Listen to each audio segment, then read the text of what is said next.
O Ministerio retira do mercado a bella sede de Facenda ante a imposibilidade de vendela.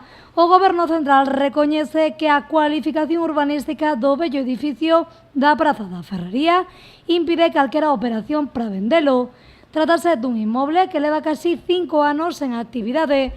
Dende o Goberno local de Pontevedra acollen de xeito positivo esta nova coa esperanza de que poidan retomar, xunto co Goberno Central do PSOE, un proxecto conxunto para este espazo.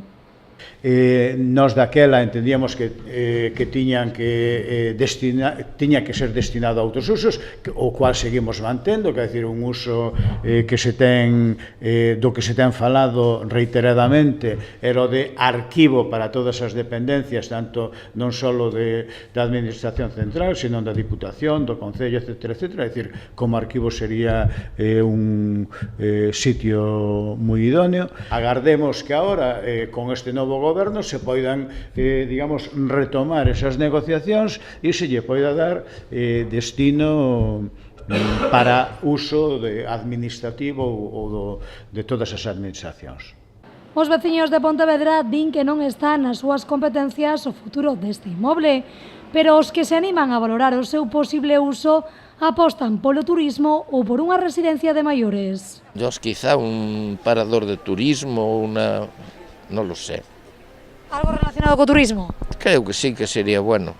Dende o Concello falando un gran arquivo. El problema que hay aquí es que no hay aparcaderos, no hay donde aparcar para poner una plaza, una cosa de esas de turismo, una cosa así no hay. O pon qué sé yo, un parador nacional o una cosa así. Y creo que para eso tendríamos que tener, lo que digo yo, donde aparcar. Aí o parador de turismo. E sacalo dali abaixo escuro como está ali.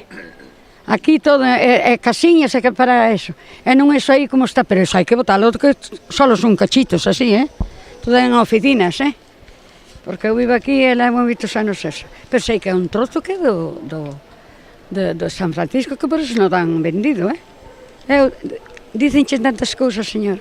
Dende o Concello falando un gran arquivo. Que lle parecería? Archivo, por que? Pegar un archivo. Eso, mira, un hotel sería bo. Unha residencia, mas sería mellor unha residencia que outra cousa. Residencia barata para que pode todo o mundo ir ela. E non andar pagando tanto que hai que pagar pelas residencias. E podía haber unha residencia, como podía tela aí? Está céntrico.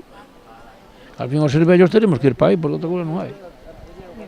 Se sacalse o futuro deste inmoble, o que sí que está claro é que o novo dono se enfrontaría a unha remodelación millonaria.